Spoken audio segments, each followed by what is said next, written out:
Paper Mario The Thousand Year Door previews are now live, which means lots of creators and YouTubers got to go play and pretty much get information on the first 3 worlds of Paper Mario The Thousand Year Door.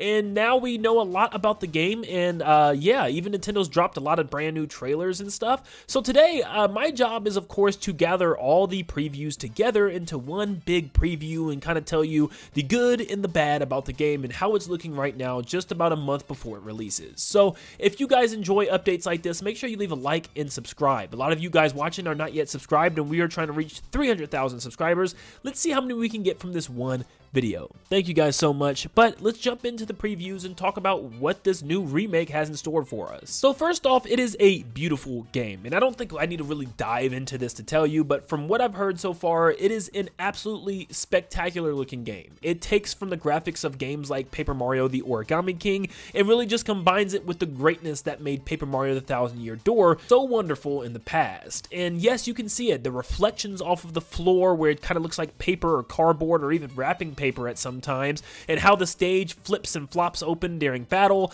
and just all the little nooks and crannies of this world is paperized in beautiful perfection. And it just looks a lot colorful compared to the original as well, where the original at times did indeed look washed out, where this time it is very saturated, full of color and life. Paper Mario The Thousand Year Door has never looked so good. They really went above and beyond, even adding set pieces and different structures to places that didn't even have them in the original. So yes, it is a full-blown remake. So people try to say it's just a straight-up remaster. No, it is remade from the ground up completely. How does the game run? Of course, on current Nintendo Switch, it's at 30 frames per second, which is a letdown, but at the same time, it's not a huge deal with it being a turn-based RPG.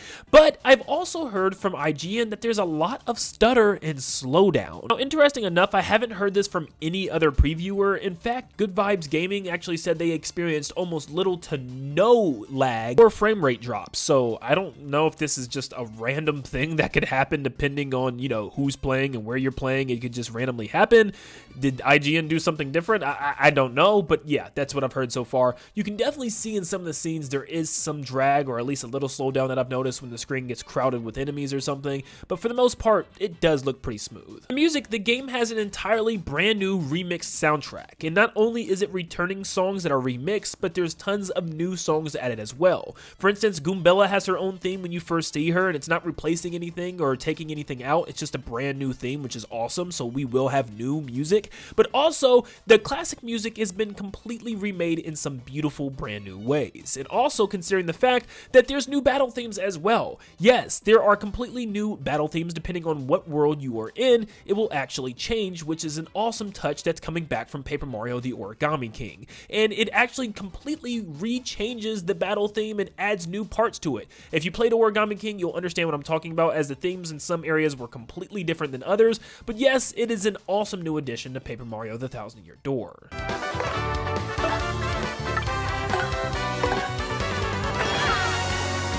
But if you don't like the remix music, as soon as you enter Rogueport, on the second floor there is a shop where you can buy the Nostalgic Tunes badge for only 1 coin, and it takes 0 badge power, where you can just put it on for free and you get all the classic themes and music from the original GameCube version, which is awesome. So you can just go back to the original if you're not a fan of the remix music. I don't know if it does this with the sound effects as well, but at least the background music, which is still awesome. I kind of wish this was just in the settings though, because that means you have to start the game with the remix music first before you can even get to this store, but at the same time, it's fine. The fact that this is an option is incredible. Now, if you haven't played Paper Mario The Thousand Year Door before, the game is overall pretty easy, and apparently the game is still very easy as well, as Good Vibes Gaming actually asked Nintendo if it was going to get any harder than the original, and Nintendo pretty much declined. So it looks like the game is going to keep its difficulty, which is okay. I don't think I have a really big problem with it. I do wish there was like an additional hard mode or something that you could play with the game. It also seems as if the timing is a little bit more forgiving than usual. It seems like to get a perfect counter, it's still pretty hard, but the timing overall seems a little bit easier than the original version, so we're just gonna have to wait and see see when we get our hands on it. There's also a new Dojo Master Toad NPC, very similar to that of the Origami King, that can help you practice moves and guarding, and I believe even stylish moves. You can just go in and practice them, which is pretty cool. You know, it's for mostly new players probably, but yeah, you can go up to him and practice your moves. Also have a new quick character swap, which is probably a very small tad bit faster than opening the menu, which was already pretty quick, but you don't have to open the menu or start and pause the game for any reason now. Also, the backtracking has been completely revamped, thankfully, in this game, and saved huge, because there is now a huge pipe room, very similar to, once again, Paper Mario the Origami King. Instead of having all these random blue warp pipes throughout the sewer depths and all these confusing ways to get to them and stuff, they're all tied to one room, and it even has like a little, you know, patch of grass or an area showing you what world that is, and also the numbering of that world, so you can go there easily. And also there's a pipe that you can actually have spawn straight to the overworld of Rogueport, straight down to the sewer, which is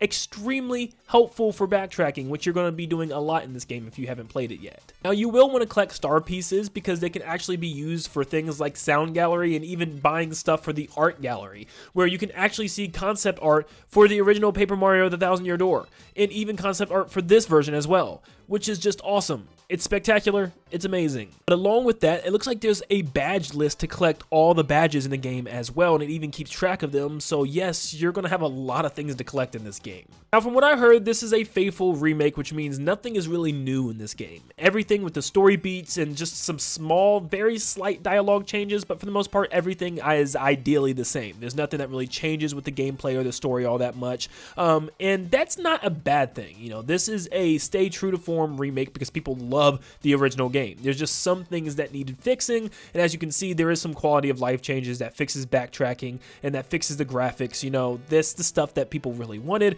but I do wish there was some new things added. And as of right now, I know it's just the first 3 worlds, but no one's really found anything new in the game, at least so far. Now, I do want to mention that Good Vibes Gaming did say that they asked the developers about maybe post-game content, and of course they denied it, and they just said, you're going to have to wait and see. Now, they did put a huge emphasis on there could be something at the end. They don't know for sure or anything, that's just the good vibes that they got from the crew. You see what I did there? But no, like, we don't know if there's a post game or not. Hopefully there is some stuff to do post game besides the stuff that's already there, like the Pit of 100 Trials we know is returning, and obviously the board for the Treble Center. But I'm hoping that there's something else, maybe like boss replays like we had in Mario RPG. And, you know, I'm still holding out for that extra Luigi side mode of him going to the Waffle Kingdom, but we're just got to wait and see if they give us anything. Okay, but now I want to talk about some weird new changes that are here that I don't really know why they're made, but for instance, with Hooktail, if you play the original game, you'll know that there is a badge that freaks them out, and it's based off of the sound of crickets. Now it's changed to frogs. I heard this was based off of the Japanese version, but it is a weird change for sure. Now, there is a new NPC character named Ian Fumis, which I guess helps you with your side quests, and it even logs them for you, so you can, you know, have your hints and know where to go next, which is going to be huge for the Treble Center quest, which some of them can be a little bit convoluted, so he can help you out, give you some hints, tell you where to go, all that good stuff. And oh my goodness, does Madame Flurry's theme sound even more crazier.